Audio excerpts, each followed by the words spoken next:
Então seria uma maravilha, mas não traz lucro financeiro para o pastor isso. Então muitos estão estimulando o povo a buscar os bens materiais e pensam quase que exclusivamente nesse lado aí. No lado espiritual não. Então nós podemos dizer para o pastor que ele deve buscar no Novo Testamento o que ele está ensinando para a igreja.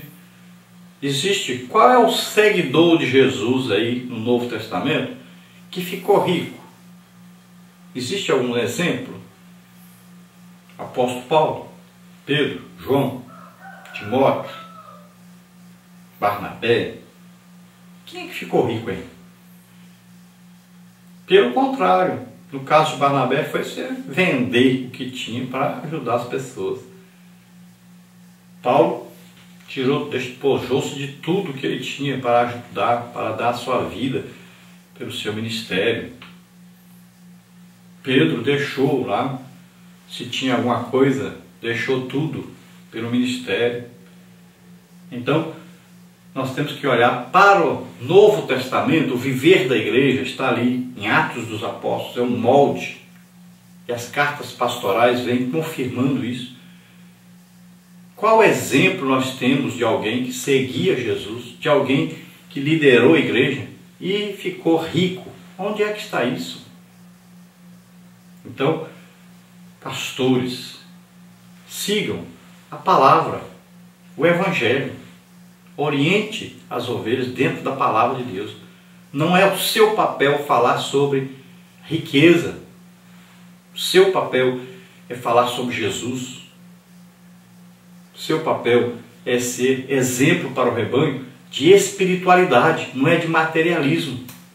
Tópico 2, exemplo para os fiéis e os infiéis. O texto bíblico de 1 Timóteo 3, 2 e 3 afirma que o bispo não deve ser dado ao vinho, espancador, cobiçoso de torpe ganância, contencioso ou avarento.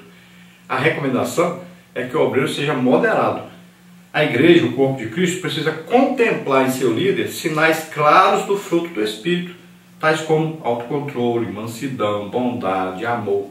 Essas características denotam idoneidade moral e maturidade espiritual.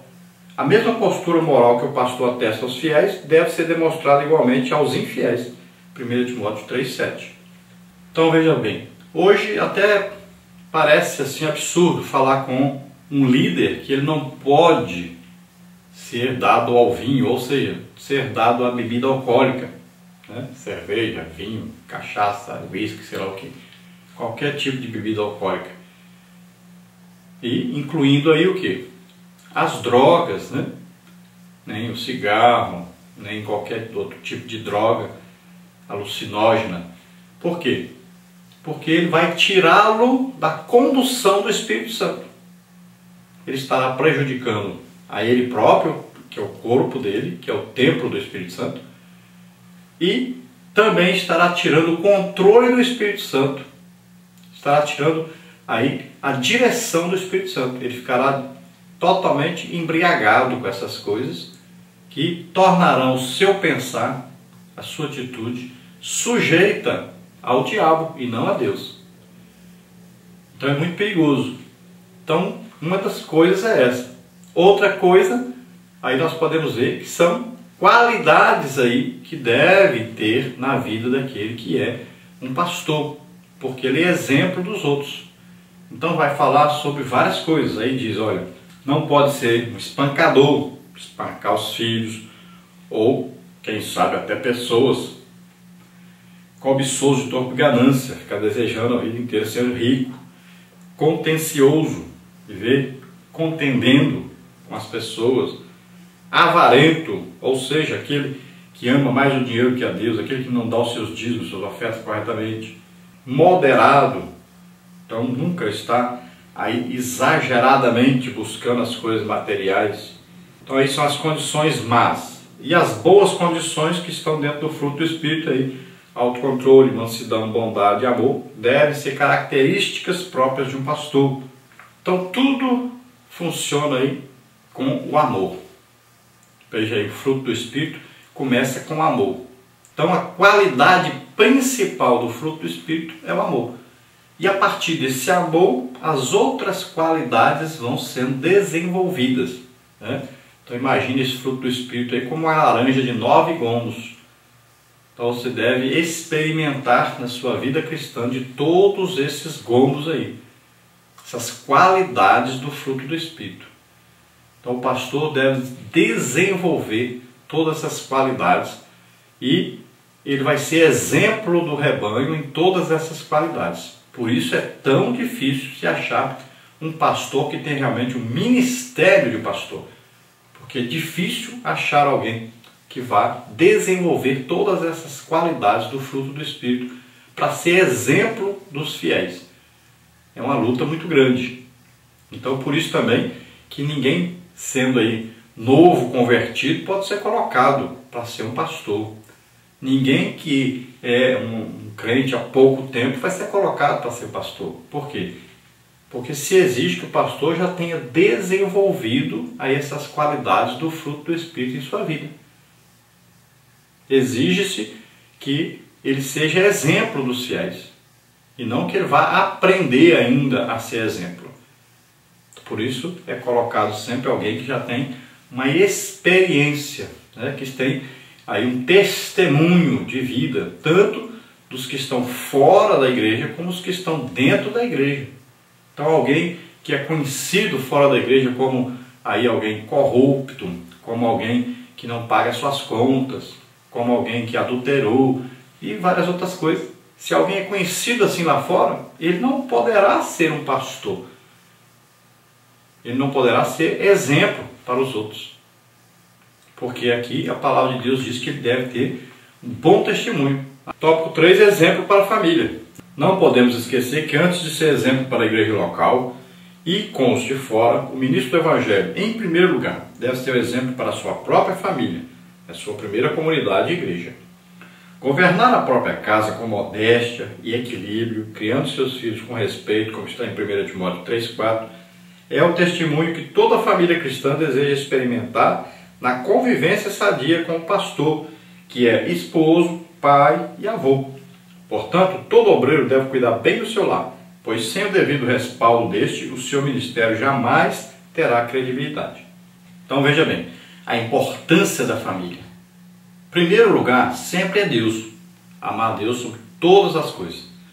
Agora, em segundo lugar, está a família. Depois é que é a igreja. Então, todo pastor deve tomar cuidado com isso. Que às vezes ele cuida tanto da igreja que esquece da sua própria família.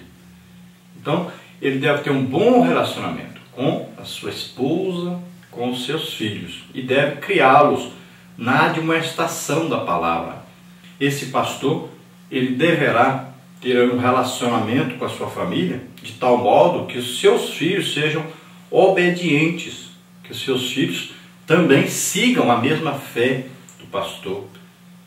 Esse pastor, ao mesmo tempo, ele é um esposo que ama a sua esposa e que também ele vai ter que dar subsistência para essa esposa.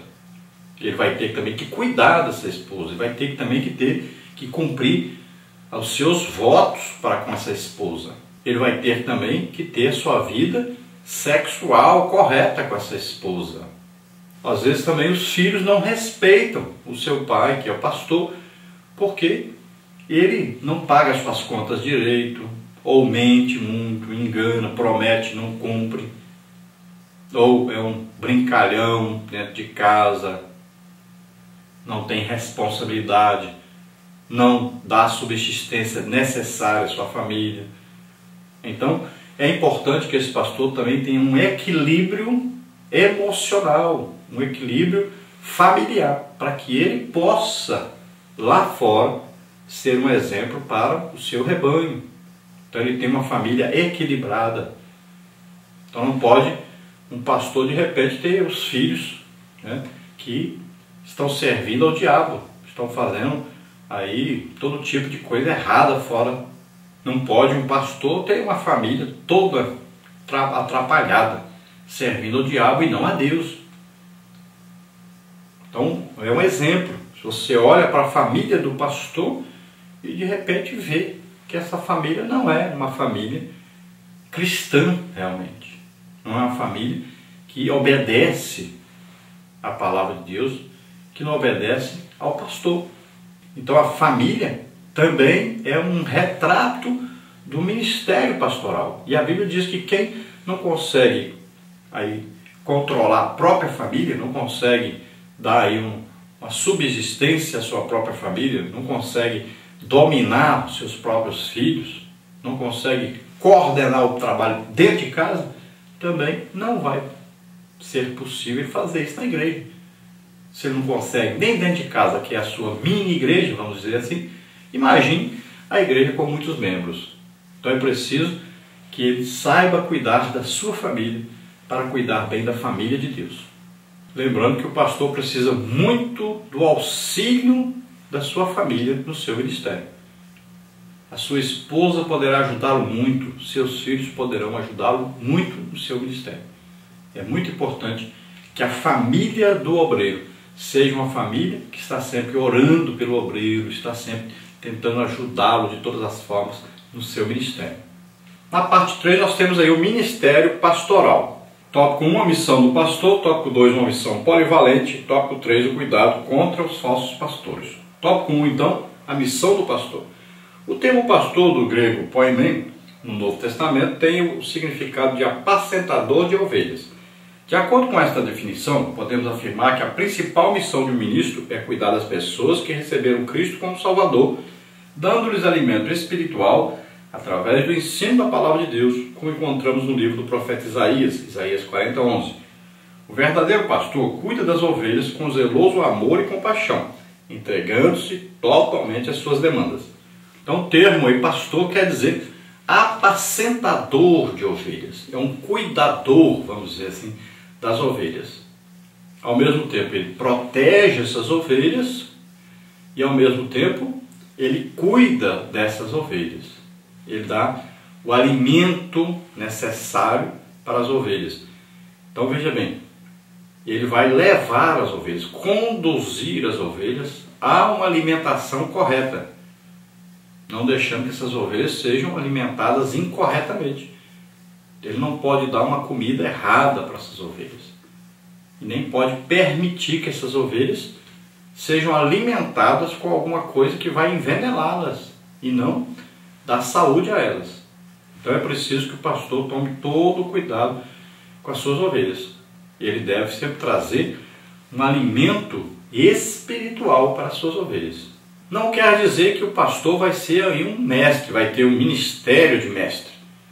Existe o ministério de mestre na igreja e o pastor deve saber enxergar esse ministério e permitir que o mestre ensine a igreja. Então a igreja precisa do ensino, do legítimo ensino, principalmente através de um mestre. Agora o pastor também precisa saber ensinar. Todo pastor deve saber ensinar. Não quer dizer que ele vai ser um mestre, que o ministério de mestre é um ministério específico. Pode ser que um pastor busque essa excelência no seu ministério, de também, além de ser pastor, seja um mestre. O que é o ideal, é claro, deveria ser assim. Todo pastor deveria buscar esse ministério de mestre para acoplar ao seu ministério. Assim como nós vemos na Bíblia com apóstolo sendo também profeta, apóstolo sendo também evangelista. Assim também o pastor deve buscar também acoplar ao seu ministério de pastor o ministério de mestre. E é o mais importante e deveria ser o ideal de todo pastor. Ao mesmo tempo ser pastor e ao mesmo tempo mestre. Agora, se ele não é esse mestre, ele ensina a palavra de Deus? Ensina. Mas ele vê que no seu ensino não existe tanto proveito como no ensino do mestre. Então ele pode ensinar, tendo a humildade de saber que também ele deve permitir ao mestre ensinar a igreja. Nem todo pastor tem um entendimento da palavra de Deus como o mestre tem. Agora, para que o mestre possa ensinar a igreja, o pastor deve também ouvir esse ensino.